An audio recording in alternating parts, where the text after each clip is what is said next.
Against the Ropes podcast.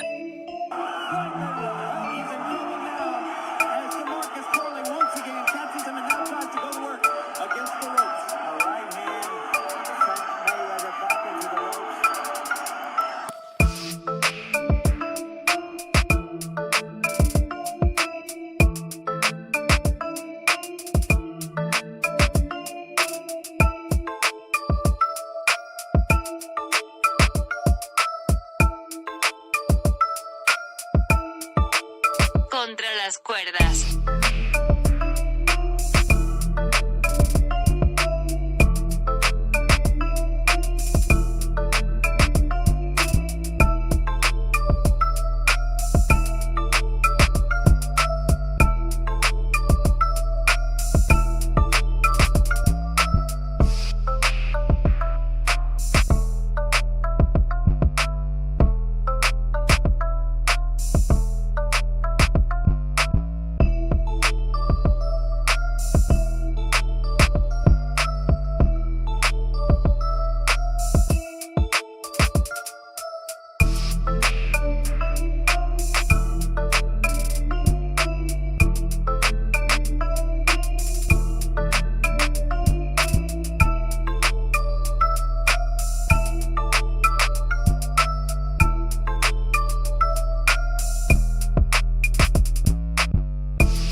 Against the Ropes podcast. Ladies and gentlemen, welcome back.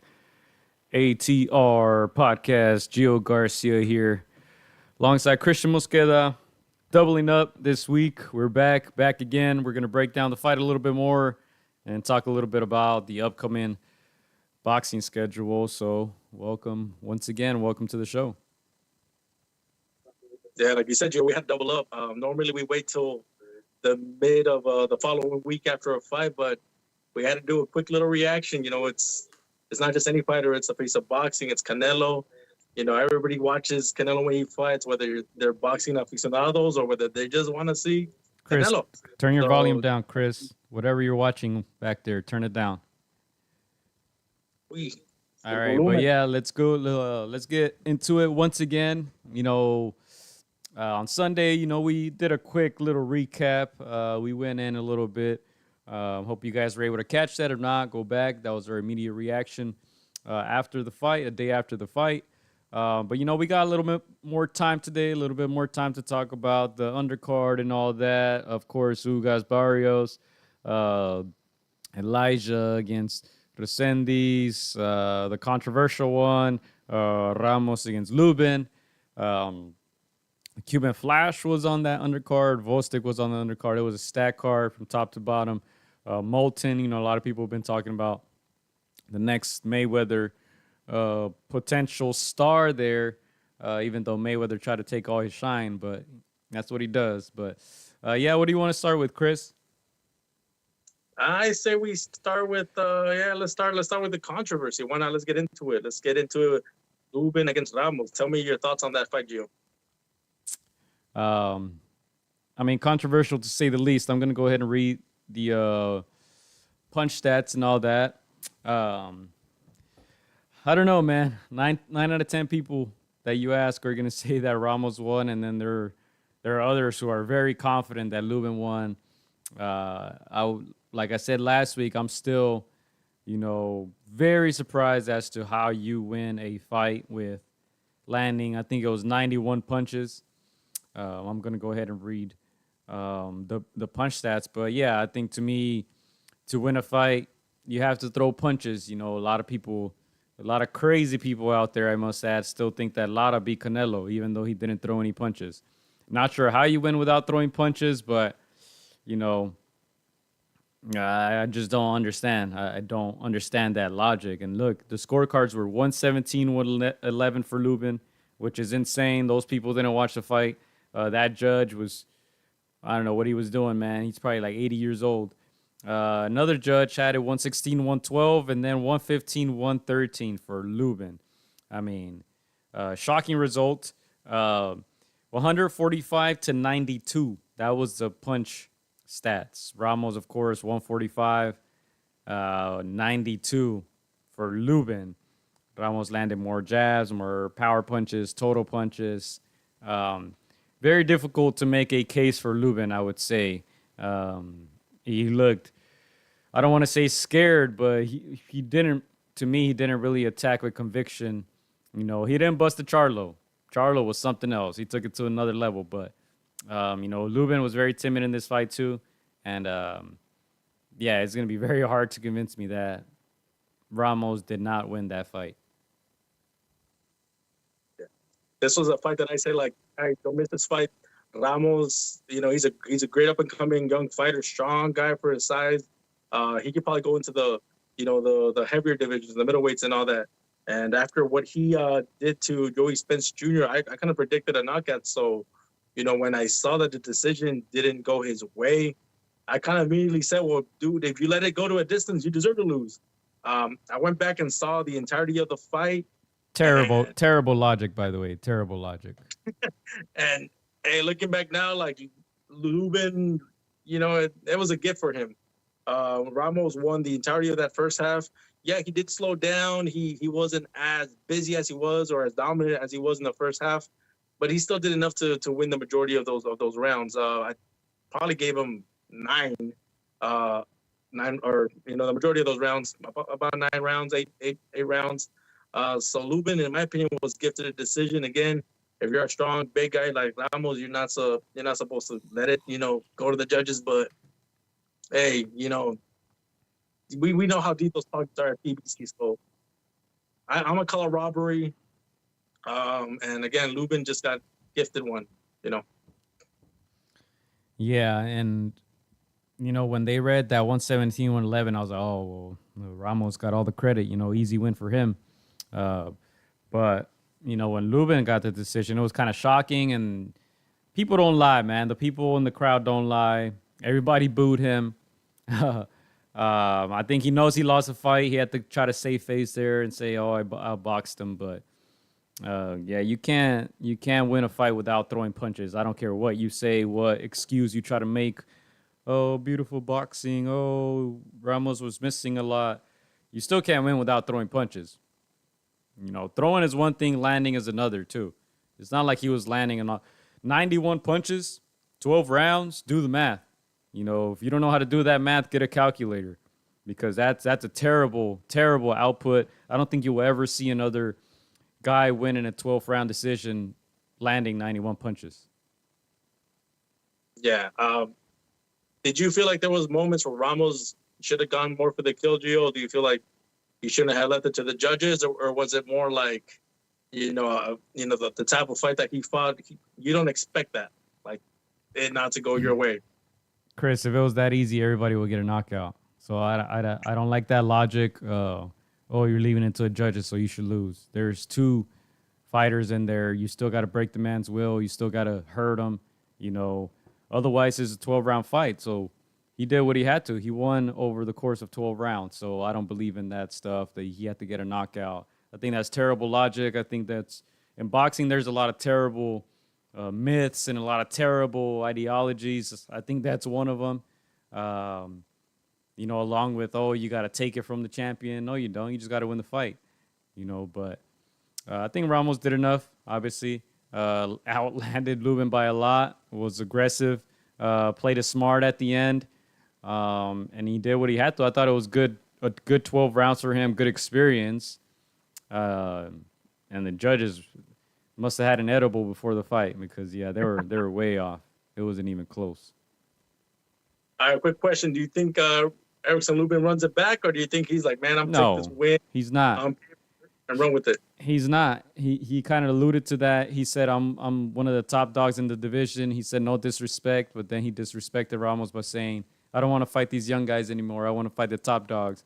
When he fought the top dogs, he got knocked out in 1 round against Charlo. So Lubin is definitely not one of the top dogs in the division. He got manhandled by the Tower Inferno, Sebastian Fundora.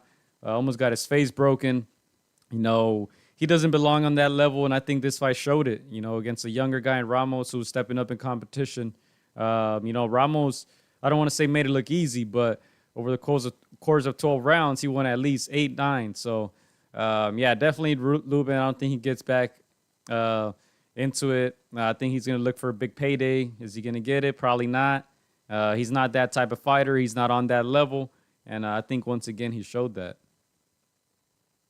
So right now, where do you rank Lubin in terms of top 10, top 15? Where do you have him? I wouldn't know, but I would not rate him above.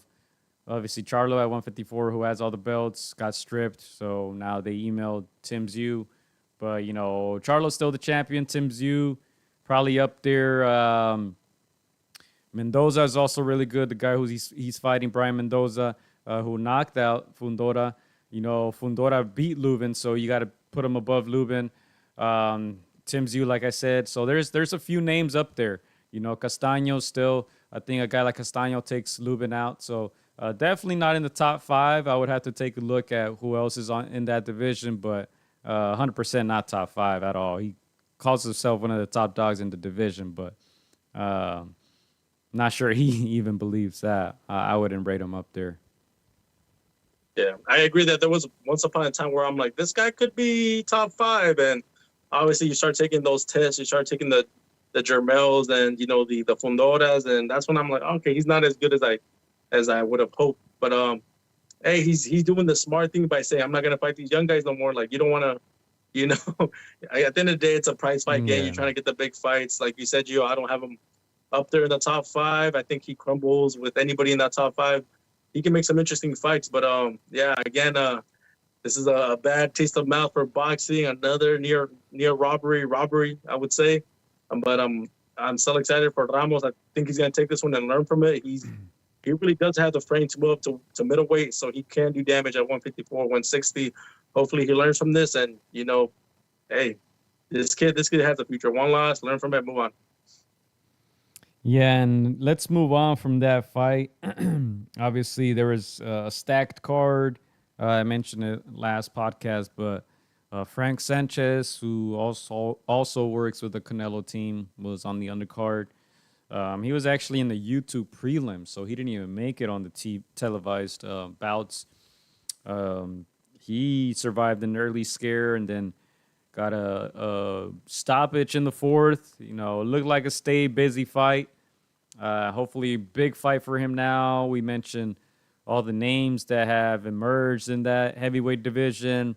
Obviously, Zhilei Zhang, the Jared Andersons of the world. There's some names up there. FA is still going to be in the mix. So things will start to get interesting. Obviously, things will start shaping up with the announcement of Tyson Fury against Alexander Usyk. Hopefully, that's true. I know Fury has a fight with the MMA guy coming up end of October. I believe it's the 28th. That's in Saudi Arabia, and they're saying the Saudis are throwing the bag at both Fury and Usyk to get it on over there for the undisputed battle. Fight that we all wanted to see, and if it happens, man, this is the year that we all need it, right? I would say in the past 10 years, the newer generation of fighters, the post-Mayweather era, all those guys wanted to protect their O. Of course, Mayweather still has a hand in all of that with PBC and them people over there, protecting their fighters, and that when it's time to step up, you see what happens to guys like Fulton, crumbling, guys like Charlo crumbling. They weren't ready for that type of boxing, that they weren't on that level. They showed to us, they proved to us exactly that. So, now it seems like this generation of fighters want to fight for legacy. They got something to fight for. I do believe that, the internet, social media, YouTube, all that stuff kind of helps us out, because I do feel like they read all the criticism, they read the negative comments, and when you ultimately step up in competition, I think people will give that up to you. People respect you for that. Even guys like Ryan Garcia, even though a lot of people said he quit, but he still got the respect for stepping up and fighting a guy like Gervonta Davis. You mentioned Plant. Now that you have newfound respect for him, you know, he got stopped against Canelo, but people, I feel like he gained more fans with that loss, you know, simply because he stepped up in competition and faced the best. So, you know, I think I like this trend. These guys are now calling out the top dogs, and, you know, there's still some guys that need a lot of work to do. But look, Tyson Fury, Usyk, they're the biggest names in the heavyweight division right now, possibly in the last 10, 15 years. So that's another mega fight, and hopefully it happens, and that will just be the cherry on top for a great year of boxing this 2023. Yeah, you nailed this, Gio. That's something that we talked about on previous podcasts, and we said that this year was great for boxing. We're just waiting on the heavyweights for them to get something together. I was even giving the Zong props for carrying the heavyweight this year. But hey, big announcement. We'll talk a little bit more about that as we go. But yeah, if that does come to fruition, which it appears it does, money talks, man. If it's in the Middle East, they got more than enough money then to throw at these two guys. But if that were to come to fruition, man, I can retire this year and be like, that's it. It's all downhill from here. But yeah, back to this Canelo Charlo undercard. Gio, I want to, like you said, Sanchez, he was not on the televised. He was in the prelims. Easy fight on paper. Stay busy fight. What was going on through your mind when you heard or you saw that he got dropped? Probably a tune-up gone wrong, but, you know, I think once we saw he was okay, there was no doubt that he was going to lose that fight. But, you know, I don't mind guys getting dropped every once in a while, you know. I like to see how they're going to react. And, you know, he got a stoppage and, like we said, a tune-up fight. So I didn't make too much of it, honestly. Yeah, now for me, same for me, it's just like, oh, we better wake up. It's going to derail your plans. And Sanchez was one of those guys where I thought it was kind of crazy when he first took that FF fight. I was like, he's going to get knocked out. I don't care how polished you are at boxing. You know, in the heavyweights, if one hits, it's over. He passed that one with flying colors, and I thought this was going to derail him a little bit, but I was like, okay, he got over. Okay, he should win. Okay, he won. Okay, good. But again, like we talked about the heavyweights, this opens it up for him, man. I don't know if he'll get a chance this year at a big name, but he's definitely, you know, you keep stacking W's. A guy like Zong might not have an opponent because of Fury, Usyk. Why not call Sanchez out, man? That's what you got to do. Stay winning and keep it moving. Yeah, Zong's probably the only person who's upset at the news because he could have probably got a crack at one of those guys. But going back to the Plant comment, Mad Dog says, Plant's still my favorite black fighter. And Big Bro says, Caleb is top 5 black fighters for sure. That was fucked up. Hey, the Charlo lost a little bit of respect, man. Yeah, and Plant saying he's going after Big Charlo. I think he explained the slap. He was on $1 million worth of gain with Gilly. He explained the slap on Charlo. If you guys remember, a few months back, that video emerged of him slapping Big Charlo. He said that was actually the second slap. There was a slap that wasn't on video, and he was basically saying that Charlo was disrespecting him and made some little comments, and I think the wife was involved, Plant's wife, and he said that Charlo pulled his beard a couple times, told him to stop. He didn't, so he smacked him. But yeah, he said he wants Big Charlo who's going to fight against Jose Benavidez. Once again, I don't understand these fights, Chris. Like I said last time, you know, this guy's been champion for so long, hasn't fought in so long, and now is fighting a guy who's not even in his division. So I don't know how these guys keep getting away with this stuff, but, you know, Jose Benavidez, I believe he fought at, what was the weight? Did he fight at 54 or 60 with Danny? With Danny, I think it was 154. With Terrence, it was at 147.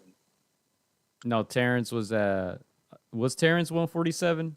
That might have been one of his first fights. He obviously wasn't a 147 at that time. He wasn't a 154 with Danny, and he's definitely not a 160, even though he's a big dude. But He has no experience fighting at these divisions, so I don't understand.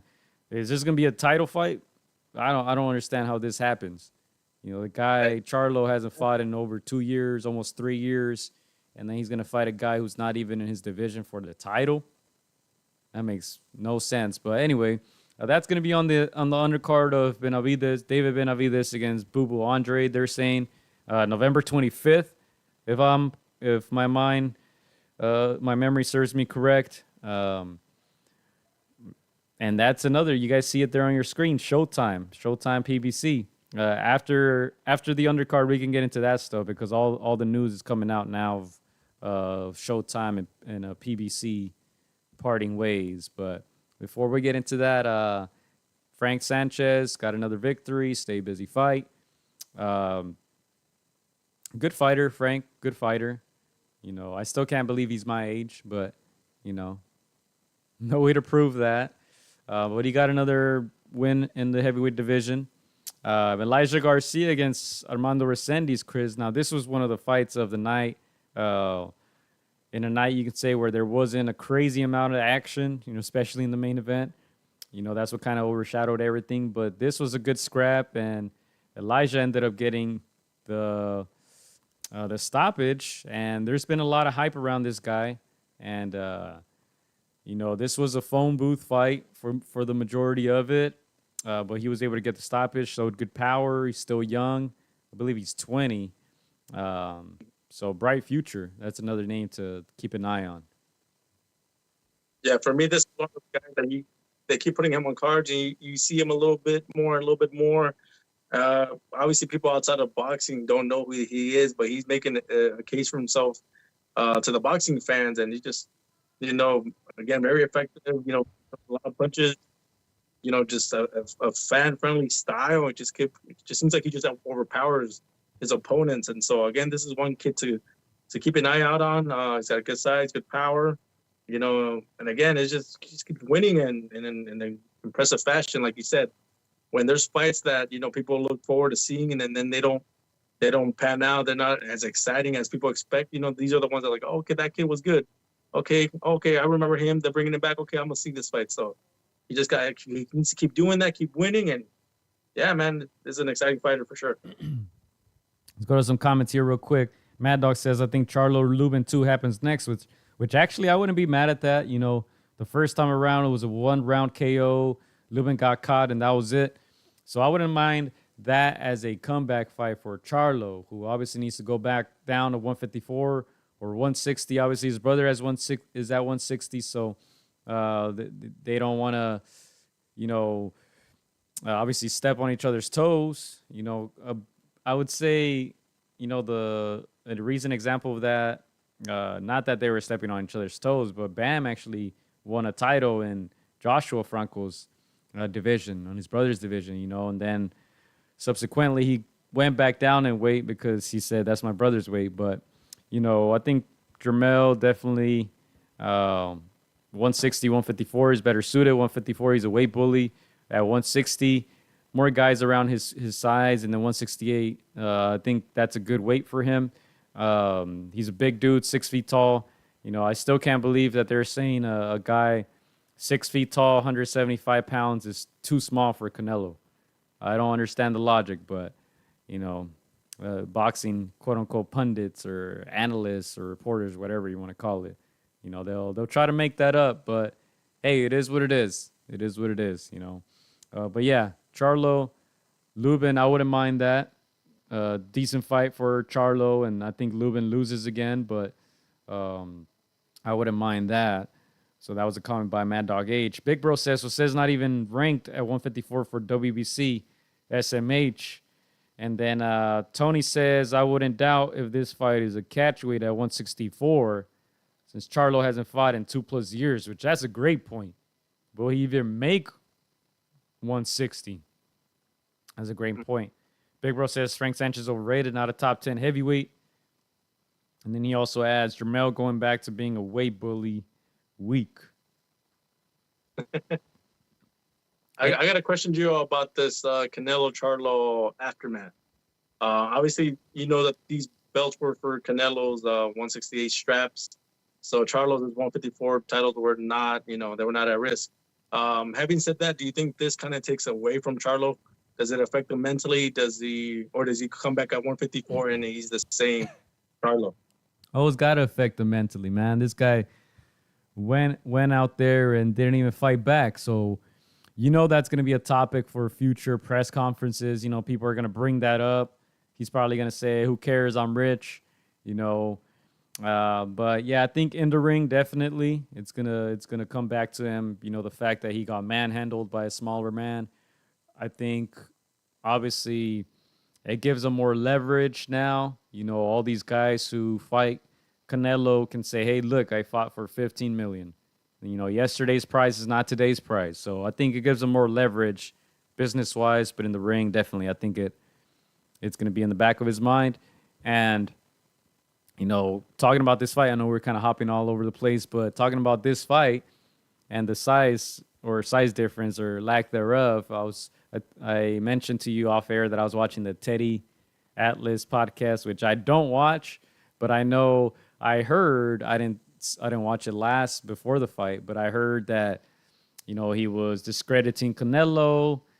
A reporter even asked Canelo what he thinks about Teddy saying he's the most overrated Mexican boxer of all time. Canelo said this guy doesn't know shit about boxing. He's like, man, you listen to that guy. And, of course, Teddy came back and he tried to be sarcastic and say that Canelo is the greatest Mexican fighter of all time and that he apologizes and that he's actually the greatest fighter of all time. And then he said, I'm just joking. This guy's a cheater. This guy... He beat a smaller man. He's no good. In other words, he was ranting. But, Chris, all these haters are eating off Canelo. When it's Canelo week or Canelo month, whatever you want to talk, whatever you want to call it, these guys want to talk about Canelo, good or bad, most of the time bad. And, they want to get their clicks and their attention and stuff like that. But I think a 70-year-old man shouldn't be screaming for attention. I don't know. I feel like you respect Teddy a lot more than I do. I know the guys. He talks about, the crooks in boxing. I think he's one of them. No, tampoco. So I'm a big fan of Teddy, but I admit that he'd be saying some outlandish things. He'll be having some crazy takes. I didn't know about this one. For me, if you're gonna say that Canelo's not the greatest, just back it up. Don't just say he's not and not have like some backing to it. I'm not sure if he did. I don't know the whole context of it, but for him to not double down and then to retract, that's a bad look. So for me, Teddy, he's hella entertaining. He's a little unorthodox, but again, he does have come from a different time. He's always gonna say that the old timers are better than the new kid on the block, but there's always going to be criticism for Canelo. The biggest criticism I think I've heard from this fight was that it was boring, that it was not entertaining, that it was a walkthrough.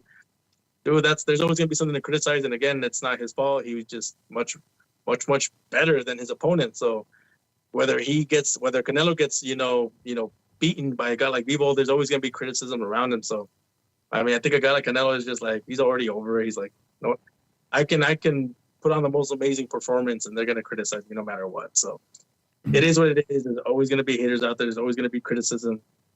We move on. He also added that there's 15 other guys who have 15 other Mexican fighters who have a better resume than him. And he started naming, the people that they always name. But he said that? Yes. I mean, the guy's crazy, Chris. I don't know. Like I say, you respect him a lot more than I do. I've heard him say some of the weirdest shit. When he was working for ESPN, he would put his friends on the top 10, including the Charlos. A few years back when they had zero resume, he would put them on his top 10, and he was coaching Vostok at the time, so he put him on his top 10. Like, you talk about, manipulation and these guys who he likes to call them crooks or whatever, but I feel like he's one of them. I feel like he says a lot of crazy stuff. Yeah. But now he's trying to make a name by clout chasing using Canelo's name. But, a lot of people are doing that. The boxers, I understand and I respect because they're trying to get paid. They're trying to get that payday. You know, where's the Crawford face at? Let me grab it real quick. You know, this guy just started saying Canelo's name. He probably got a few more followers, a few more people who were like, who is this guy? And they found out who he was, you know. So it's smart as a boxer because you might get that chance, or you just got to mention him in interviews and, you know, make a name for yourself. But for a 70-year-old man, like Ernesto Amador said, da lástima. I'm not mad at Terrence calling him out, not because I think he could take him, but like I like this Terrence that is vocal and that talks shit and that he's on Twitter. You know, he reminds me of Shane when Shane was up in the coming, like he was just not a vocal guy. Like he's just, you know, sometimes you need to talk smack and express that you want this fight, you want X fight, talk smack. And if it leads to a fight, hey, the end justifies the means sometimes. Not always, but sometimes. So I'm not mad at this Terrence Bud Crawford. I mean, he's feeling himself. He's just got the biggest win of his career in sensational fashion. So, hey, if he wants to believe it and he wants to call out these names, why not, man? As long as you're entertaining me inside and outside the ring, I'm mad at that. Yeah, to me, you just got to keep the same energy. Going back to Teddy, I'm sure he mentioned Morales in one of his. Right. One of those names, right? So that was another guy who was caught with clenbuterol. So, you know, if you want to say Canelo's a cheater, then why mention, you know, a guy like Morales? You know, if that's going to be your argument that he was a PED user, you know, but you mention other alleged PED users. I don't know. I don't understand. But like I said, if people want to get their clicks, if it works, and, you know, go for it, you know, but staying more on the undercard, Chris. We're about 30 minutes in, and then we have a lot of future boxing fights to talk about, a lot of fights that have been announced and all that. So more on this undercard. Vostek, who took a long layoff after the Beterbiev loss. He had Teddy in his corner, actually, right? If I'm not mistaken, for that fight. Took a long layoff. We actually got to commentate his comeback fight. He fought over here in Pomona at a local show here in California. Now, since has gotten a couple more wins under his belt. I don't know if it's a little too late. You know, he's getting up there in age, and, you know, Bivol and Beterbiev are still the top dogs in that division. Even Zurdo and Joe Smith, who are fighting this weekend, have moved up to cruiser, at least for this fight. So I don't see anybody dethroning Bivol or Vostek at the moment. Yeah, Beterbiev and Bivol. Yeah, but I don't know. What did I say? You said Vostek. I mean, sorry. Beterbiev and Bivol. Yeah. For me, Vostek, when we first called this fight, I expected at the local show, I expected some for him to be, you know, he had that ring rust, and he did, and there was flashes where he looked good, but it wasn't consistent, and it was against, just not a name fighter. It was just get busy, get back in the ring kind of fight. This one, he looked a little bit better, but like you said, you almost feel like those guys are just, in their moment, in their time, active, which is probably the biggest thing for a boxer. If you're active, you're moving, you got that momentum.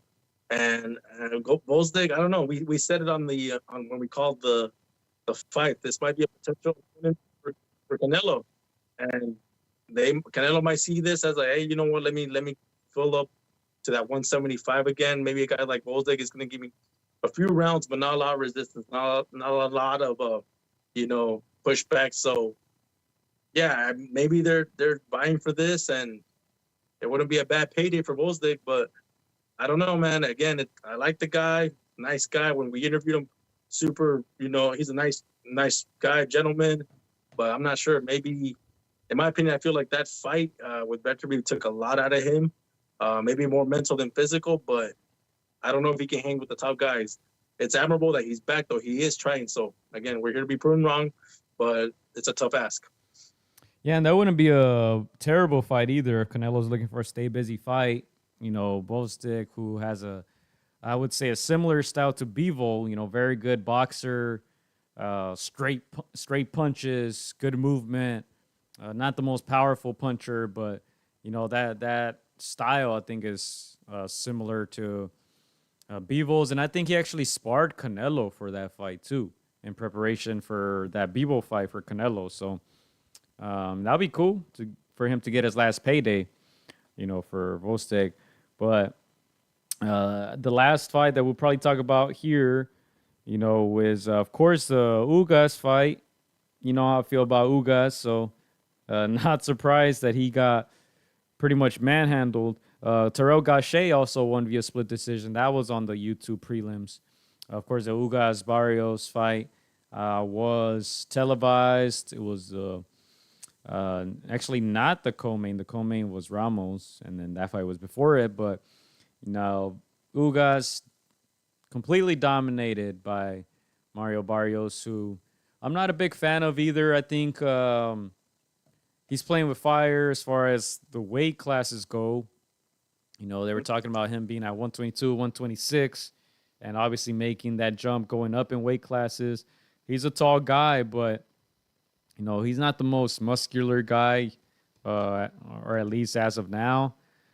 So I thought he was going to struggle with Ugas a little bit more, but once he started targeting that damaged eye from Ugas, obviously from that Spence fight, things got complicated for him. It got ugly. It got brutal. He was knocked down a couple times, deducted a point for spitting out the mouthpiece.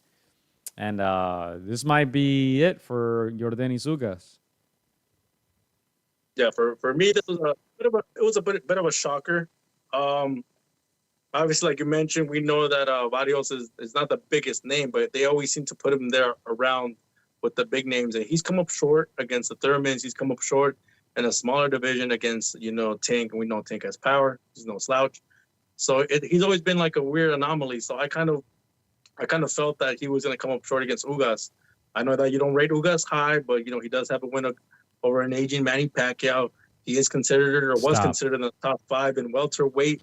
Barrios was not. So, Chris, that's like saying Danny Garcia has a win over Erik Morales, but continue.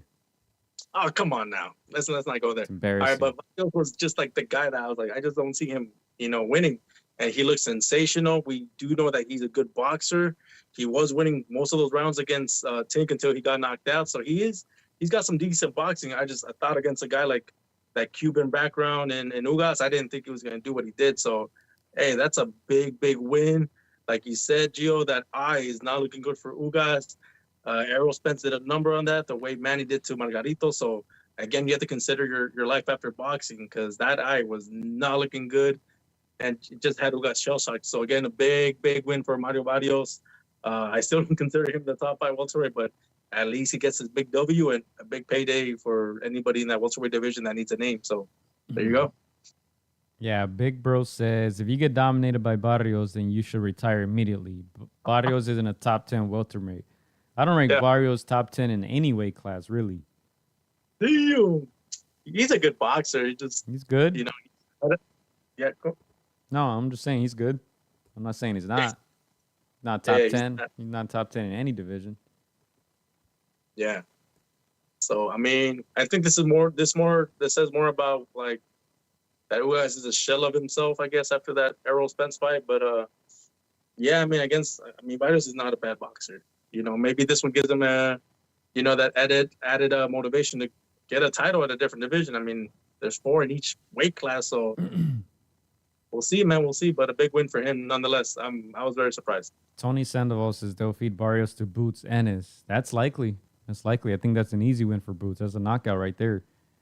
And talking about feeding, I thought they were feeding Lubin to Ramos. But Mad Dog H says Ramos 7-5. It certainly looked like that. I don't think Lubin is, like I said, one of the top guys at 154. And when we're talking about top 5, I don't think he's in the top 5, not anymore. But it looked like certainly they were trying to feed him to Ramos, but judges had something else in mind. Big Bro says, that's what I heard Robert Garcia say. He might get a fight against Boots, says Big Bro. And then Larry Liston says, Ugas looked like that eye from the Spence fight was still bothering him. 1,000%. 1,000%. He also says, thought Barrios had one of the best performances in his career. It's probably his best, yeah. It was really good. It was a good fight. Good fight for him. He looked a little shaky at first, but once he got it together, I think it was the second round when he was able to drop Ugas with a jab. You know, that was surprising, and then he put a beating on him for the rest of the fight. I'm not sure why Ugas' corner didn't look out for him, why they didn't save him. It's the same corner as Robesi Ramirez, I believe, same trainer. So, he was losing practically every round. He had been dropped twice. He spit out his mouthpiece a few more times than he should have, so he got a point deducted for that. So that's already down 3 points on top of all the rounds that he lost. Not sure why they didn't look out for him, and they could have probably saved him, and he would have probably been able to fight, a couple more fights. I know he came out with a video and saying they're going to take a look at the eye, see what his family says, and he was saying this might be it for him. But, I was a little disappointed that somebody didn't save Ugas. I mean, it looked like he didn't want to continue. He obviously has a huge heart, so he kept at it. But I'm sure he would have not fought against it if someone would have saved him. Yeah, again, this is one of those things that that fighters go in knowing that they have this injury. For Martinez, it was his knee. For Manito, it was the eye. For Ugas, it's the eye. For Abner, it was the eye. It's those things that you gotta know when it's time to quit. And again, it's probably the hardest thing to tell a fighter not to do what they love. But yeah, man, you have a life outside of boxing, and if you made a lot of money, let's just enjoy that. But again, it's a big win for Varios. That's not his fault. He just went in there and did his job. I almost see that as he's taking on the Tito Lopez kind of career where he's fighting all these big names. He's coming up short, but every once in a while he'll catch one. The way Josecito caught Victor Ortiz. So this is where you just catch out of your Varios. Pick those biggest names and try to make the most money. You're not gonna be a blue chip fighter where you win all these big ones, but just position yourself, get in shape, stay in shape, and hey, you're right there. Everybody sees you as a name, as not a big puncher, not somebody that they can beat, but hey, get that money. In my opinion, I want to see Blair the Flair versus Barrio, says Big Bro. Winner cracks the top 10. Winner cracks the top 10. Hey, that's not bad. Yeah, and he's saying Ugas didn't get dropped by Spence, but did by Barrios. That's all you need to know. Yeah, and just put in perspective, imagine Ugas against Boots Ennis right now. I mean, he's getting demolished. Yeah. That would not be safe. So he's definitely not one of the top welterweights, even though they try to paint him as otherwise. I wouldn't put him top 6, top 7, top 8, probably not even top 10. But just to put into perspective, if you put him in there with any top welterweight, he's getting beat worse than this. So, yeah, I think that it's time to seriously consider, calling it a day. He lost his big fights.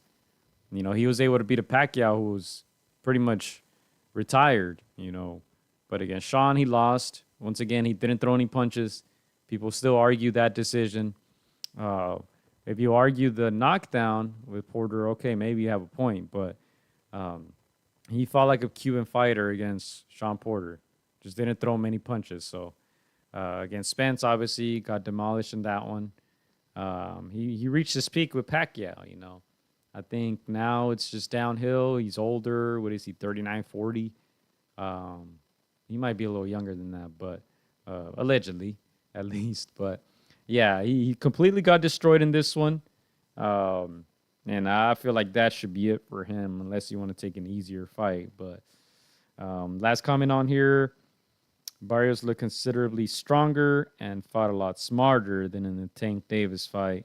Don't know if this fight under Bob Santos, his first fight against Bob Santos, a lot of fighters seem to improve radically under him, says Larry Liston. So, yeah, I think Barrios, he's earned himself maybe not one of the top dogs, but maybe with some of the guys like Blair, some of the guys like Boots, We'll see if he can make noise at 147. But, yeah, that was that fight. This was a good fight, I would say. I enjoyed it. It was just brutal at the end. Very brutal. for me, Barrios, I know all the other welterweights that need somebody to propel them to a title shot. They're licking their chops right now. Like Big Bro mentioned, the Blair Cobbs, even the guys like Maurice Hooker that want to get back into the mix. They're gonna look at him like, hey, get me that fight next. He Thurman already danced with them, but hey, this one might even take Sean Porter out of retirement. Like, yeah, let me get back into this next. I take that boy. But again, Barrios is he just cemented himself like one more win, and then I deserve a title shot. Whether he's good enough to win this next fight and then that, even a title shot, that's yet to be seen. But that's the beautiful thing about boxing when you get put with this coach that not a lot of people know. I mean, you see that blessing there. So we'll see what Barrio does, man. Again, hey, he's a good boxer. He's a good boxer, and we'll see if he's growing into his body, because the way you mentioned, Gio, he started coming up in the lower weight divisions. Not the best fighter, never really cracked the top 5 until he got a title at 140. But yeah, we'll see, man. He's looking good though. He's looking good, so I'm excited to see who he fights next. I just can't believe you spent so much time talking about Mario Barrios. Anyway, let's talk about the main event, Chris. Let's talk about the main event. Obviously, we gave our immediate reaction last Sunday, day after the fight. Any other takes that you have on this? I think everything was pretty straightforward. Charlo, little to no effort, too much respect for Canelo. Canelo looking good, more energetic, more sharp, more energized. Never sat during those in between round breaks. He was on his feet at all times, sending a statement. Dropped Charlo in the 7th. Charlo took a knee and was content to survive. At this point, Chris, is there any doubt that Canelo is the greatest Mexican boxer of all time? For me, it's not just based on this one. This one didn't do a lot to propel him even higher. This is just more. This one kind of just told me anybody south of that 160 division should not, in a million years, think that they can be Canelo. Anybody south of 160, if you're calling him, it's only for the payday. Don't even think that you can, withstand the onslaught of his power, of his experience. It's just, that's what this fight tells me. For me, the fact that he goes up to 175, that's what makes me believe that he's the greatest Mexican fighter of all time. It would be like if Julio Cesar Chavez at 135 would go up to 147. It's unheard of. They don't, as great as the Mexicans from our past were, they just don't do what he does. But again, this one just revitalized, in my opinion, it silenced those thoughts that he's getting old overnight, or that he's just falling off. He's 33. He's been in the game for a while, but todavía falta Canelo para rato, the way the Vargas say.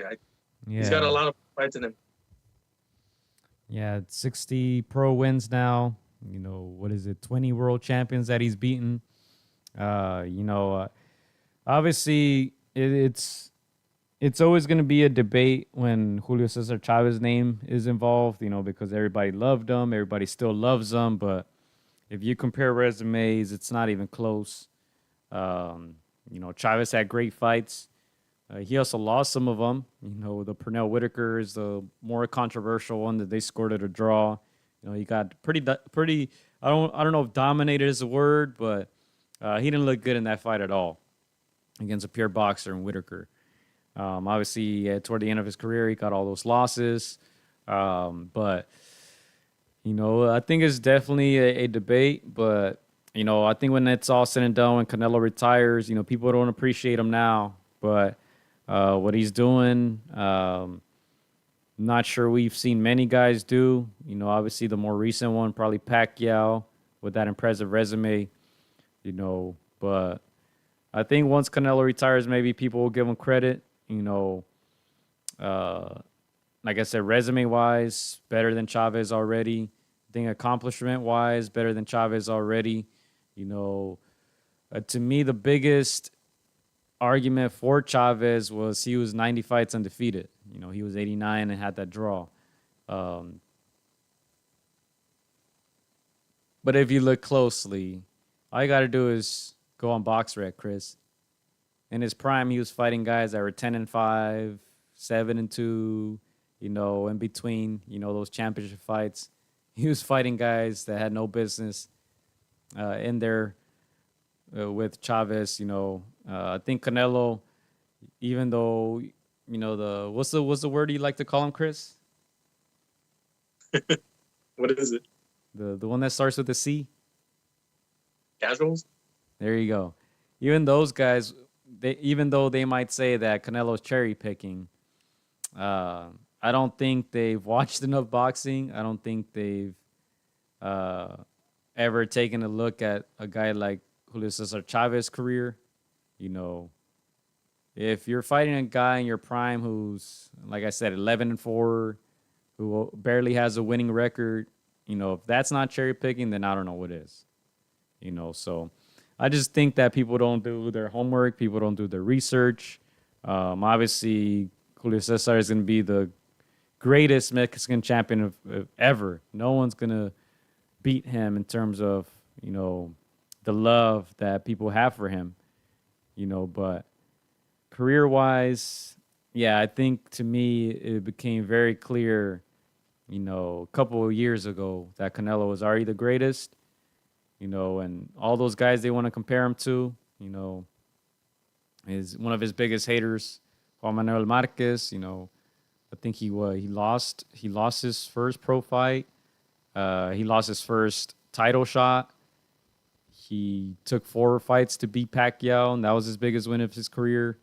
There's a lot of suspect things in that resume. I don't think Canelo had all those slip ups. So guys like that you can't compare to Canelo. It's not even close. But I think people are always going to speak with their hearts, not with their minds. And I think in due time, Canelo will get his credit. Probably be another 3-4 years until he retires. So he'll continue to get criticism. But yeah, I think common sense suggests that, yeah, he's the best Mexican boxer of all time. And he's probably been that for the past couple of years. And he's only 33 years old. Okay. Did this fight tell you anything at all, or did it show you anything about Canelo? Was there any takeaways for you from this fight? It didn't tell me much, and that's not his fault. I think it's more Charlo's fault. But to me, I think it's just it's kind of like Floyd, that Floyd effect. Like, he made it look so easy. He made it look so easy that the same people who were praising Charlo, like Teddy Atlas, the same people who are putting Charlo in their top 10 pound for pound, are not saying, oh, well, he's not on his level. He doesn't have the skills. He doesn't have the size. Now they want to discredit him because Canelo beat him. That just tells you that's how easy he's beating these guys. That's how easy he's beating these guys. I mean, that's probably my biggest takeaway. I wish I would have saw more. I wish Charlo would have put up a better fight. But I think that's what I walk away with. I mean, it was easy. It was no doubt in anyone's minds after like round 2 or 3 that Canelo was going to win. And in boxing, that's difficult because anything can happen in boxing, But even then, even knowing that, they gave Charlo 0% chance once they saw the first couple rounds. And so, Gio, I'm going to ask this next question. And it's going to pertain to Canelo's next opponent. He's gone on record, and people have spilled his words. They played telephone with his words, saying that he won't fight Mexican fighters. Well, he just fought an African-American fighter. Do you think he fights a Mexican-American or a Mexican fighter in the next 12 months? Yes or no? I'm going to say yes. I know the Munguia name is out there. Obviously, the Benavides name is out there. I think he's going to fight one of them, in one of his next 2 fights. And I think he makes it look easy against both. Both of those guys are just not on his level. They're too slow. 0 feet work, little to no defense. Tailor-made for Canelo. He's going to counter. If he fights both of them, he'll counter both of them all night long. But, yeah, I think he does fight one of them. I don't think he fights Munguia, though. I think if that fight happens, probably later down the road, I don't think he'll give Golden Boy any business. And I don't think we want to see that fight because we know how it's going to end. Munguia's now working with Freddie Roach, but I think at this point he is who he is. So I don't think I'm intrigued by that fight, but I can see the Benavidez fight happening. Even though Benavidez is like, a third Mexican? I don't know. They call him Mexican Monster, but he's half Ecuadorian. All right. Let's say Canelo doesn't fight a Mexican fighter in the 12 months.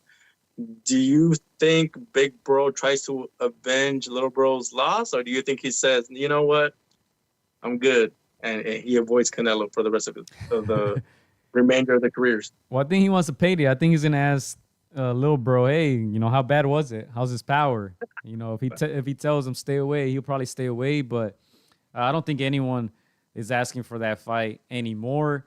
And that's what I'm telling you. Canelo made it look so easy that people have been saying that he's been ducking the Charlos for so many years. And now he whooped the shit out of one of them. And they're just, all right, we don't want to see that anymore. We don't even want to see him fight the brother. So I don't think the fight happens. I think it's going to be worse. Yeah, so I don't see it happening. That's how bad that ass whooping was. He beat two guys in one night. All right. I'm not mad about it. Like, the payday might intrigue bigger Charlo. I'm sure he wants a payday. But I don't think he'll be offered as much as his little bro, honestly, for the fight. I don't even think they'll give him that much. But let's go to some comments here, Chris, before we move on to the next point. Because there's some comments here. Let's see. Canelo looked like he had improved. There were shades of Canelo from the Jacobs fight. He was slipping more, using his jab, says Larry Liston.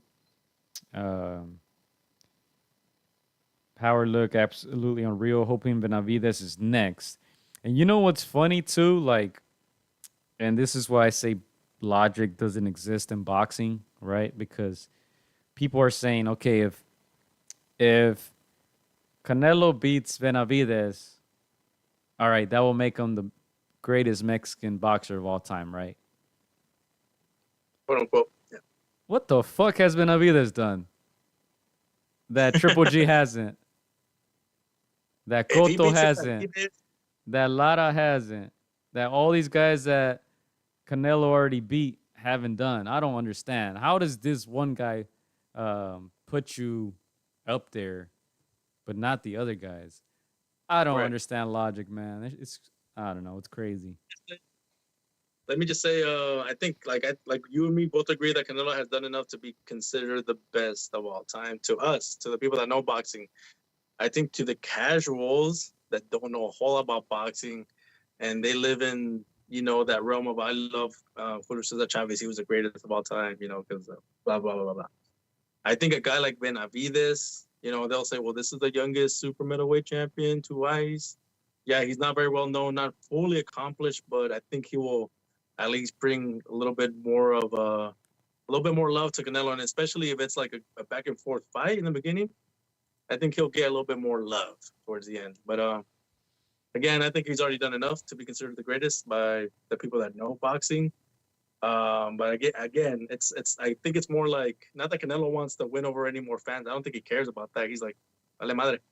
But again, a Mexican fighting a Mexican in a big money fight, if it's well promoted and it brings about a lot of attention, it can only help him, in my opinion. Jesus says Benavidez destroys Canelo. Hey, have you guys heard of a guy named Ronald Gavril? Probably not, right? Nobody knows him. Fought twice against Benavidez, dropped him once. So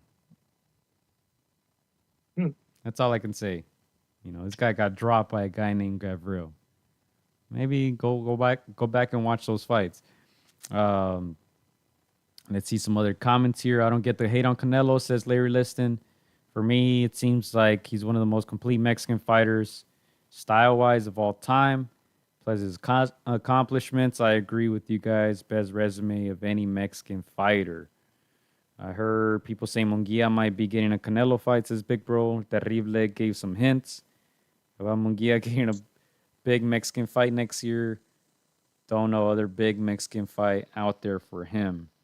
Yeah, that's definitely a rumor. That Larry's, Munguia, if yeah. it's gonna be an interesting 4 rounds. It'll be a nice little 4-rounder right there. I'll tell you that much. Nothing but going to the body, back and forth, back and forth. So, yeah. Benavides versus Gabriel was like 10 years ago. Let it go. You know, Benavides is only like, what, 25? He wasn't 15 back then. Told you to bust the frozen and let it go. You know what's crazy, too? At that age, Canelo already had a Hall of Fame career. He had already fought Mosley. He had already fought Cotto's brother. He had already fought Mayweather. He had already fought Lara. You know, that's why there's levels to this. But, you know, that's why it's important. It's important to do your homework. You know, it's important to do your homework. Yeah. That's only... Yeah, go ahead. I was going to say, like, if I'm Canelo's manager, I'm like, hey, from here until retire, you're fighting nothing but Mexicans. And that will get love after love after love. But then, again, like we said, they're going to find a way to criticize you. Oh, man, you only beat up Mexicans. How you come, don't fight this guy. How come he doesn't fight Ukrainians, huh? How come he doesn't fight Russians? And I'd be like Canelo, like, hey, le estoy dando dinero a sus bolsillos. ¿Cómo que para eso peleamos? No, you're only beating up Mexicans, man. You know, there's always going to be criticism, but I don't know. But I think it's just the name, though. I think it's just the name Canelo. From the beginning, he got hate because of the De La Hoya connection, right? But, you know, let's just paint the picture, Chris. Imagine Benavides fought Triple G 3 times, never lost to him. Imagine he beat guys like Cotto. Imagine Benavides beat guys like Lara. Imagine Benavides beat guys like Mosley. Imagine Benavides beat guys like Kovalev. Imagine Benavides beat guys like Daniel Jacobs. Imagine Benavides beat guys like Callum Smith. I'm not even done with the names, but just imagine that. Where would they rank Benavides all time? Right? I think it's just the name Canelo that people like to hate. But if you insert any other boxer's name there instead of Canelo's, like that's an all-time great resume. You know, Benavides was at 168 when Callum Smith was at 168. Never fought him. If you ask me who was a favorite if they would have fought back then, I would say 100% Callum Smith. You know, Canelo beat him 12-0. Wasn't even close. There's levels to this. There's a big difference here. Yeah, for me, the biggest hate that Canelo gets, because let's just admit, first of all, he is loved by a big portion of the Mexican public, but there's a little segment of the Mexican fan base that just doesn't like him. And again, it's tied into, you know, I love Julio Cesar Chavez, and this new fighter is nothing like the old school fighters. And I think Canelo gets a little bit of hate because of the way boxing runs now. It's not even his fault. You know, it's less phone booth, it's less two por two. You know, so a lot of people are already turned off by what boxing is now. That's not his fault. People, fighters want to last a little bit longer in the sport. They don't want to get hit. Why would they? They have a life outside of boxing. You want to enjoy your family, your money, all that. So again, I think a part of it is not even his fault. You know, it's just the fans were, and the mainstream fans, the casuals, we're just a little spoiled. We want to see blood. We want to see, you know. So again, it's not entirely his fault. And like we said, once he wraps up his career, and once he puts a little bit more padding to his already extraordinary resume, people will come around. You know, it's not until he's gone that they'll appreciate him. You know, when he's gone, when he retires, like they're gonna be like, ese Canelo si era bueno. You know, like si era chingón ese way. Like they'll admit to it. But again, he's still here. People we're a little entitled. So give it time, and they'll come around. Big Bro says he didn't fight Plant for his belt either, or fight Charlo or Morel. Now imagine Benavidez fights all those guys and beats them. Yeah. His resume would still not even be 1/3 of what Canelo's is. I'm just trying to paint the picture because people, I don't know, people try to erase history or don't see it or maybe didn't watch the fights. But I'm just trying to paint the picture here. Big Bro says the only reason, along with the punching output, is punching output. He gives Canelo a competitive fight. I think he's talking about Benavidez. Yeah, he's gonna punch back. That's for sure. Or at least we hope he does. All the other guys freeze. Last question here on Canelo, Charlo. We got to talk about Charlo too and see what's next for him. Obviously he called out this guy right here. Not sure people want to see that anymore. Terrence himself said he's not on the hit list anymore. But, if the money's right, these guys will all fight each other, man. I do believe that. But Larry says, how long do you think Canelo will keep fighting? 3-4 years? I'd say 3. 36 years old. I think I don't think there's many fights out there for him left. I think the Benavidez fight, I think he wins that one. And then who else is he going to fight? Bivol, that's another one. I think those are really the only 2 fights left for him. If he wants a payday against Bungia, take an easier fight. But I don't see much there. I don't see Berlanga becoming a star in the next couple years. So that wouldn't even be enticing. The Mexico-Puerto Rico war. Yeah, I'd say 3 years max.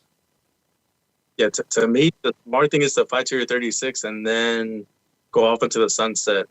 But that's easier said than done. I think of guys like Triple G. What is he, like 39, 40? And he's still fighting. So 41, I think. It's not far-fetched for Canelo to also fight into that age, especially if, even at that age, he's still able to handle some of the guys. Triple G's still doing it. He's obviously way past his peak, but he's still fighting. It's like, I can still take on these guys. Ain't nothing. So, that's the one part that makes me think Canelo might keep fighting past 36. But in my opinion, if I'm his manager, if I'm looking out for his well-being, I'd be like, hey, at 36, maybe 37, let's call it a career, man. You go golf, go have fun, go enjoy your family, go enjoy your millions. But I just feel like he might bust a Triple G and keep fighting. But we'll see what happens, man. Only time will tell. Yeah, man. Hey, from now on, I'm gonna introduce Canelo as the greatest Mexican boxer of all time. From now on, anytime he fights, just to make the haters mad, just to make them mad. Why not?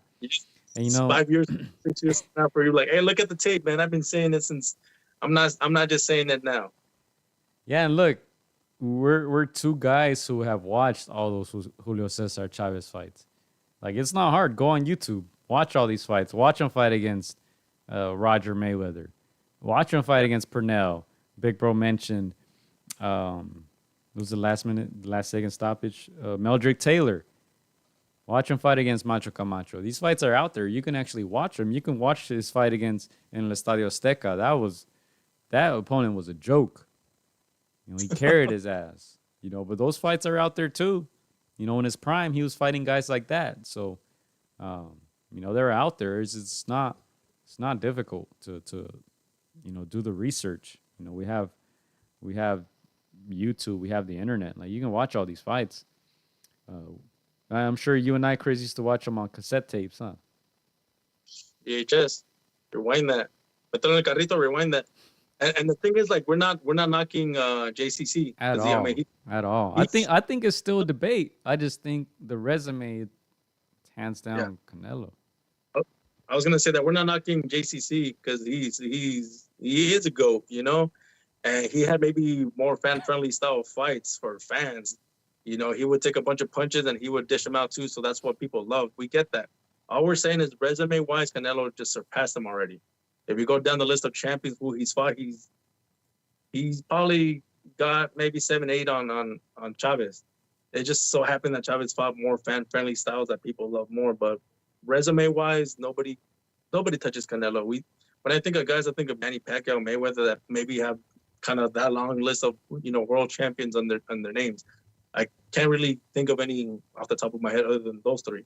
So again, Canelo could have folded at any time. He could have been like, I'm never going to reach the Manny Pacquiaos, the Floyd Mayweathers, but like he kept pushing that resume. Now he's in the double digits of like how many world champions he's beaten. So again, not even the great Julio Cesar Chavez can boast that, really.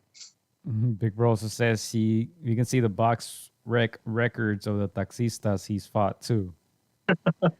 And someone put this stat up. I don't know if it was accurate. I gotta check it. You could check box rec too, but someone put, I don't know if it was 0 or a few champions that Julio Cesar had fought within his first 60 fights, because Canelo's now is at his 60th win, 20 world champions. I think Julio either had 0 or like 2, 3. So big difference in careers. Obviously, the times are different. Like those guys, Chavez was fighting once every month, and he was fighting guys with terrible records. I don't know, probably just to make some extra cash, or I don't know. But yeah, times are different. But I think Canelo's definitely,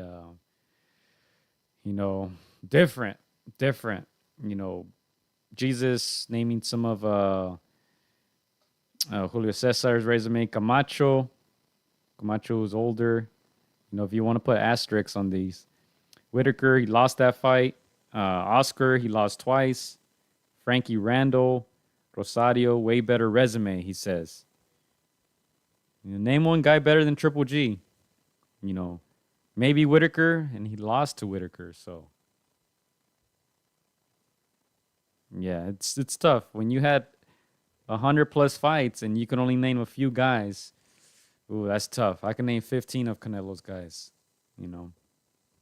But, I think in 10, 15 years, I think these debates will make more sense, Chris. I know I've been saying, I remember when a few years ago, when I first said, I think we're looking at the greatest Mexican boxer right here in Canelo, Chris. I was like, I don't feel very confident in saying that right now, because I still feel like he has a lot to accomplish. But I think now people are getting more used to hearing that. In 5 years, 10 years, I don't think there's going to be any debate, especially what Big Bro says. At the end of Chavez's career, he got beat up a lot. He was on drugs, But we'll see. Canelo still has, I think, a couple big fights left. Yeah, and again, these are next year. We'll see if he, and when it's usually 33, 34. We've seen that's the age usually when fighters start to start peaking, going over that hill. We'll see if what Canelo does and where he goes. It happens to everybody. Nobody beats Father Time, so we'll see if he still looks great. I mean, he looked great against a guy also in his prime. So again, I think Canelo's a bit of a genetic freak. He's just, for his size, he's very stocky, very strong. Yeah, man, we'll see what happens in the next 2-3 years. We'll see. All right. So anything else on Charlo Canelo? I did want to talk about Charlo a little bit. Tim Zhu is fighting soon. When is that? I think it's in a couple of weeks. Fighting Brian Mendoza. Mendoza, obviously, we know him beating the Tower, Inverno in that last outing. So this one's kind of snuck up on me, but hey, it should be a good fight.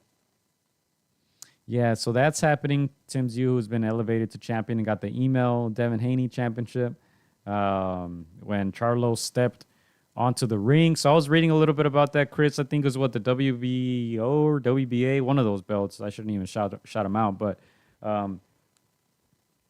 excuse me. So they were pretty much saying they were going to strip him, but they wanted him to keep the belt for the Canelo fight, just to keep that undisputed versus undisputed tag, I guess, just out of respect or whatever. But they said officially, once he stepped onto the ring, was that first bell ring, that he was stripped of it, and then it was handed over to Tim Zhu. Why not just make him fight for this belt, Chris?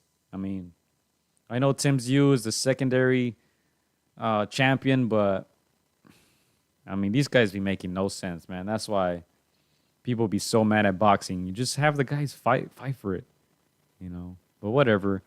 Either way, like, if Tim Zhu loses, he's gonna lose his belt. Brian's gonna win it. So Why not make it more? I don't know, man. These people don't want to make it make sense, but that's a good fight. And let me tell you this: I feel like a guy like Charlo now needs Tim Tszyu. Yeah. He didn't need him before. When they announced the fight and then Charlo got injured, Charlo was 100% the A side, 100% should have got 70, 80%, whatever they offered Tim Tszyu, but now, things have changed a little bit. I think Charlo needs a win like Tim Tszyu to be considered a top dog again, because after this whooping, I think he lost a lot of respect. A lot of respect. This guy says he doesn't even want to fight him anymore. That's how bad it was. So I think now he needs a guy like Tim Tszyu. Crazy enough. Yeah, and for me, I guess that's why I put that question at 154. He was almost, I didn't see too many rivals at 154, even with good guys that can fight very well like Tim Tszyu, Brian Mendoza. Those guys are good. I just, I feel like they're still not, up there with Jermel. But after this one, I wonder, like, it had to take something off of him. He's obviously not going to be the same fighter after taking a loss like this one. Yeah, sure, he'll feel better at 154 against guys that are his size, but you almost want to give these guys a little bit more of a chance now that I don't want to say he's broken good, because he's not, but he's shaking a little bit. So now he's got to get back in the winning column. And even though he lost at a bigger weight division, he needs to get back to a W, and he needs a guy like a Tim Tszyu, other guys in that top 5 at 154 that are notable names. Again, we can't sleep on a guy like Brian Mendoza, man. Hey, this guy is, I'm not expecting anything, but he's there to win, and he could be the next one in line if he's able to get past Tim Tszyu. Now, Chris, how do you feel about Tim Tszyu? Because obviously we've been mentioning him on this podcast since he was like coming up, and obviously the son of the legendary Costa Tszyu. If you don't remember Costa Tszyu, he's the guy who made Zab Judah do the stanky leg, that famous clip where Judah gets up and his legs are all wobbly. That was Costa, right? His dad. Costa also ACC, right? I'm sorry? I think Costa also beat Julio Cesar Chavez. Not mistaken. Yeah, I believe toward the end of Chavez's career. Yeah. I remember a guy, Clyde, mentioning that fight as one of the fights that he hurt him the most, watching the legend go down. But yeah, that's Tim Tszyu's dad. So obviously we've been paying attention to him. At first, just like every other son, you don't want to, hold it for him or against him, the fact that their dad was a legend, right? So you don't want to overrate them, but you don't want to, shit on them either. Like some of the guys, like, I don't know, who would be a good example of that? And Shea Mosley Jr.? Shea Mosley Jr. or, look, a guy like Nico Ali Walsh, grandson of Ali, right?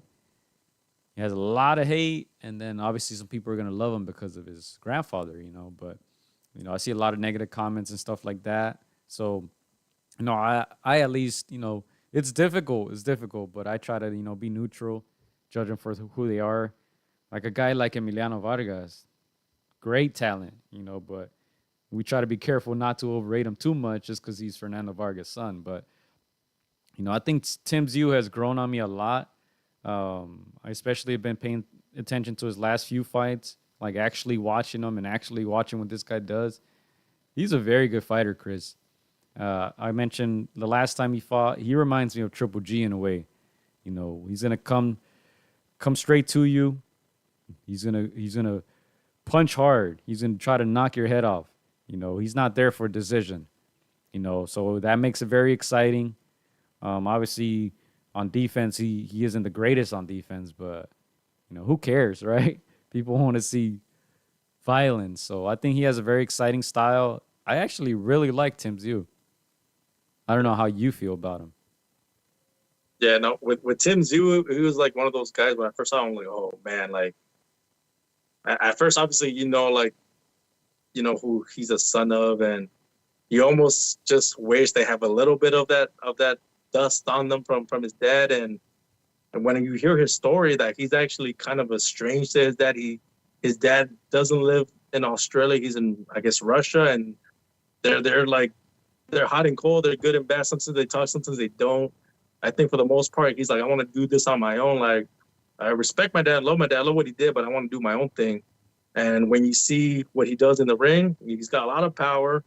He doesn't just load up on everything. He's kind of patient. He's a boxer puncher, but more of a puncher.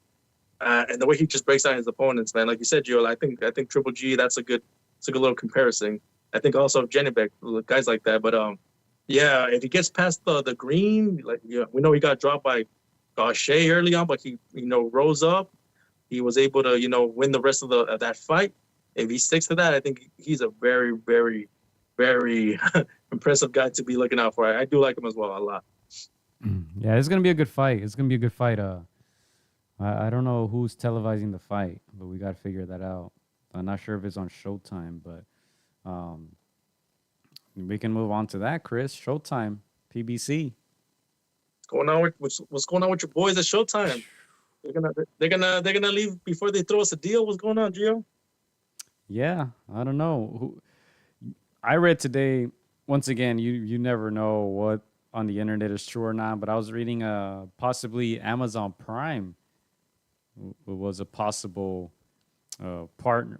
Could be a possible partner with PBC on that platform. So we'll see. They'll end up somewhere. Obviously, it's gonna be like streaming, I guess, streaming services, but it's kind of where things have been going as of late. But yeah, man, HBO, Showtime. To me, Showtime was always like the little brother, you can say. When HBO was in their prime, when they had Jim Lampley and Emmanuel Stewart and all of them, that whole crew, Roy, Max later on. To me, that was like the best of the best. And, Showtime was second place. But, Showtime, I think, historically has always been up there. So, I don't know. I haven't processed it yet. Wait, so you call them the B-side? The B-side. For me, when HBO got out of the business, I was like, well, this is a vacuum for Showtime to take over. And obviously then we saw the Zone. They got in on the action. I don't know what the heck is going on with the Zone right now. They're falling off too. It's almost like they're all falling off. It kind of makes sense now, though, how Showtime started stacking up this year, Gio. It's almost like they're throwing a Hail Mary, like, oh, yeah, we're going to start giving you guys good fights, because they're going to pull the plug.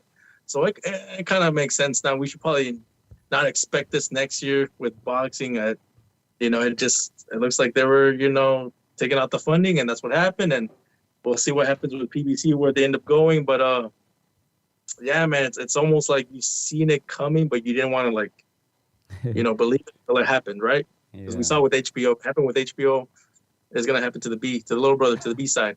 But, yeah, man, again, there's always going to be other avenues that are going to come in and fill that void, that vacuum. So, again, we'll see what happens, man. Maybe Prime, maybe that's the place to go.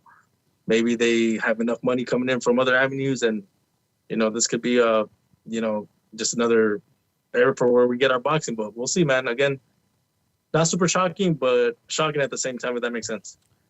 Yeah, and I don't feel bad, because I feel like they only have themselves to blame. They, the promoters, the fighters. We kind of have jokingly, truthfully talk about guys like Don King as one of the GOATs. Look up any Don King card. Look up on BoxRec. Click on anyone's name. Click on events. That undercard, all the fights on that card will show up. Don King used to stack all those cards. Same with Top Rank. Stack all those cards. They used to have the main events, the Pacquiaos, the Mayweathers, and then they would have Young Cotto coming up on those undercards, and then they became the stars, So Showtime is rare, to me at least, that they give us, great cards. We talk about this card, it was a very good card, the Canelo one, and that rarely happens. So I don't feel bad for them, honestly. I don't feel bad for them. I don't think it's that difficult to put 3-4 good fights, competitive fights on a card, you know. Yeah. But I'm not a matchmaker or promoter, so I'm just speaking as a fan. You know, I'm not surprised at all, not shocked at all, not at all. For me, it's like I think the formula changed somewhere maybe 10 years ago where you used to stack a bunch of great, like good fighters in a card, and then I think it changed somehow. Like, let's just put one really good main event, and then we'll just feel it like slowly with some sprinkles, and then they're like, we'll put the next main event and try to spread out the money and get as much money as we can. I think greed played a role in this, and I don't know if you heard the Oscar de la Hoya comments, but he wants to work now with all the promoters to do like a WrestleMania of boxing. I don't know if you saw those comments. A lot of people take that with a grain of salt, like otra vez Oscarín with another crazy idea, yada yada yada. But it seems like it's coming down to that, where you're gonna have to have like all these promoters work together, have one huge event like in 1 year, and then kind of spread out other events. But yeah, man, that's what it seems like it's coming to. If it comes down to it, as a whole another, thing to overcome. But there's some pictures of Oscar and Bob Arum, and then they had pictures of when they were young and all that. So at least the attempt is there. So we'll see what happens for boxing in the next in 2024 for sure. Yeah, but look, let's not even go that far ahead, Chris, because there's been some fights that that have been announced already. Let me see if I have the list here. Obviously, the Tim Tszyu fight versus Brandon Mendoza, that's October 15th. Navarrete con Cesar, that's November. That's Shakur will be on that card too with Edwin de los Santos. They just added Emiliano Vargas to that. Sudo fighting at Cruiser this weekend versus Joe Smith Jr. Crazy, I haven't heard anything about this fight. But that's an interesting fight. That's on the zone, Golden Boy. The Benavidez Andrade fight they're saying is going to happen with Big Charlo and older Benavidez on that undercard. What else we got? The Tyson Fury fight versus Usyk they're saying might be in December. Ryan Garcia just announced a fight. So this could turn out to be a very good end of the year. A lot of good action. Obviously, Janibek is fighting. Our guy Alan Garcia is on the undercard. October 14th. ESPN. Right Hook Roxy is on that Rocha Santillana undercard at the Forum. They're trying to stack that one up to JoJo is on there. And there is another interesting fight on there as well. But yeah, this could turn out to be a very good end of the year. I was hearing some rumors of Tank possibly against Teofimo. Highly doubt that happens. You know how Tank's career has been on the training wheels. And, Teofimo, I have no doubt he would take the fight. Not sure about Davis, but, very, very interesting. I thought we had peaked, Chris, this year. We got the Ryan Garcias. We got Benavidez Plant. We got Haney Loma. We got, some heavyweight action there. But, man, there's still big fights to come, man. The Fury Usyk, the biggest one. Yeah. To me, I also agree. I thought this was, we had peaked, and I thought that the Tyson Usyk was like, if you make that happen, yeah, like I won't ask for nothing. Like, I didn't ask for this. I didn't expect this, but like, if that happens, I don't care who else fights. Like, you guys can put all the mandatories and all the email champions and all the email title holders. Like, I don't care. But man, like it's crazy because when you get all these fights, it just reminds you like how bad boxing has been in the past. If that makes sense. Like, it kind of reminds you like this is how it should be. This is how boxing should be, and if it's this way, boxing would be like way bigger than what it is now. So again, like, man, if they make anything else that's like the names that you mentioned that could happen, man, that's only good for boxing overall. It would remind people, this is why we love the sport. They're actually delivering, and I'm not expecting this next year, but if they keep something similar to this, man, boxing will will be elevated to to levels it hasn't in years past. Just take out the robberies and shit. We'll be on the way. You know what? Usually in the last few years, for sure, it's easy to pick out the fighter of the year, right? Usually, hands down, someone. This year, a lot of good action. I think. I don't know, I'm just trying to think of names, and I'm not a big fan of Devin Haney, but if he's able to beat Loma, which he lost that fight, but if he's able to beat Regis too, I'm sure he'll be front runner. Not sure what the names there are. Usyk, if he's able to beat Fury, but he also had that controversial win earlier in the year or a couple months ago. So I don't know if you have any names that you can think of, but I think it's very highly contested. It's been a good year. Yeah. I was gonna say, yeah, you could have Devin Haney as a front runner, but then you guys got guys like Terrence Crawford that are, maybe not ahead unless he gets another big fight or gets a big rematch and does the same. But just the fact that you have contenders for that, as opposed to one guy that's like, oh, that's the guy, that's it, but hands down, now you're like, okay, well, there's a case for this guy, there's a case for that guy. This guy fought two big names. It makes it. That's the good problem that you want to have in boxing. So, yeah, with that said, I'm all for this kind of fucking problems to have. Don't sleep on Hoya either. He made it look easy against Fulton.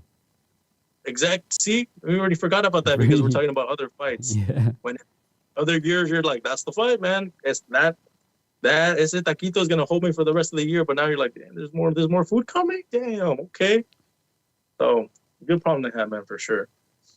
Yeah, not sure if there are any other topics you wanted to touch on. I think all the ones on the screens we talked about, of course, the Canelo Charlo fight, the undercard results, upcoming fights, and then the PBC news. I'm not sure if there was anything else that you wanted to touch on, Chris. No, I think we covered it all. I just want to keep saying thanks to everybody for supporting, even though things like these happen, these things happen where, platforms are losing their broadcaster.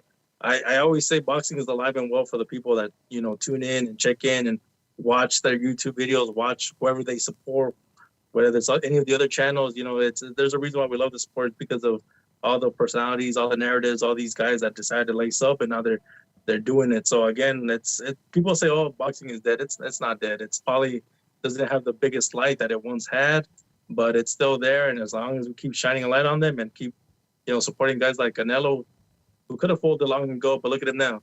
There's the other guys up in the come up, and we don't know them yet, but there's other, I wouldn't say other Pacquiaos, but other guys that are writing their own story. So shout out to you guys for supporting the sport. Big Bro says now you're supposed to fight Tapales in December too for Undisputed, and if he makes that look easy, he has a big case, man. He's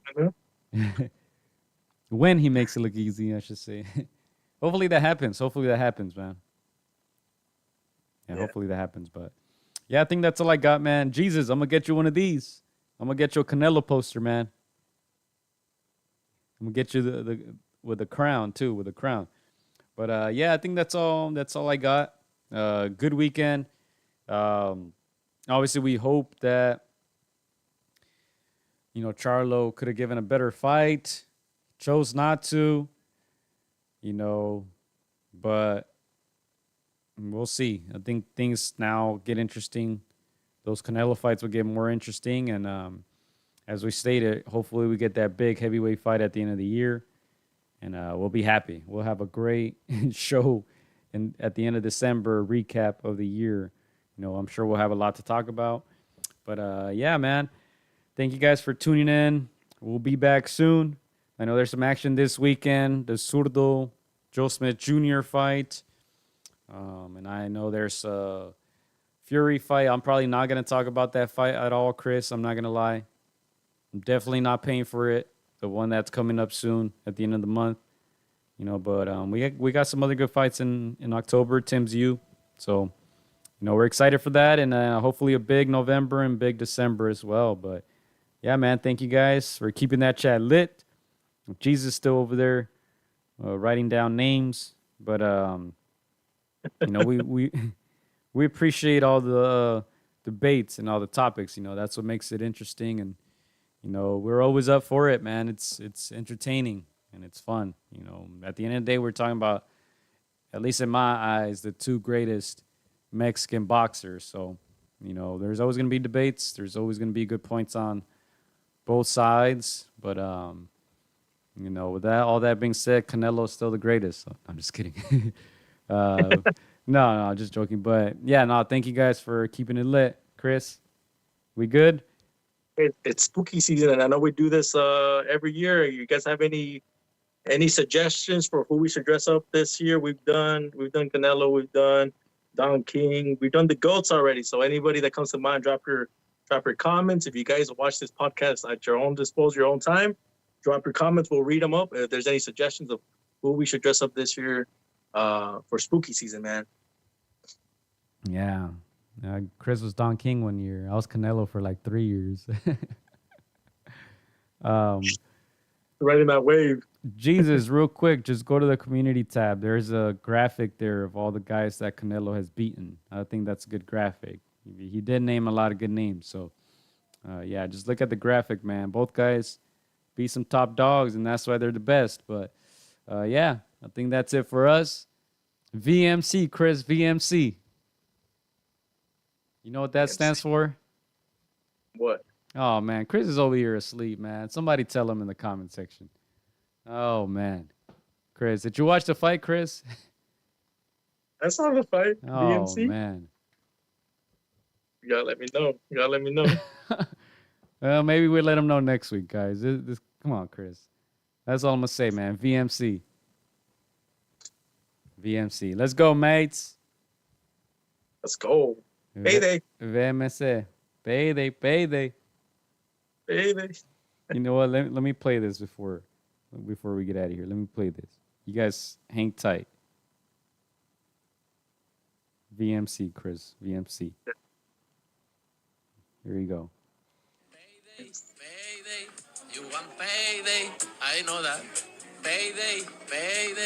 You want payday? I know that. Payday. Community tab, Jesus. Community tab. Michael, you already know I'm a fun guy. Hola amigos, soy Juan Pastor Gallo Estrada. Quiero mandar un saludo para mis amigos de Contra las Cuerdas. Que se le muchas ganas. Un abrazo, muchas bendiciones. Shout out to Against the Ropes. You know what mine is? Let's box bitches. It's almost fight night. Shout out to Against the Ropes. Thank you for the support. Keep doing your thing. You're doing a great job. So thank you and best wishes. Huge shout out to Against the Ropes. Shout out to Against the Ropes. Thank you guys for the interview, and hope to see you guys soon. Against the Ropes, always doing the right thing. Shout out to Against the Ropes, man. I appreciate you guys for having me, taking the time on y'all day. Against the Ropes, #1. Freddie Roach. Thank you very much.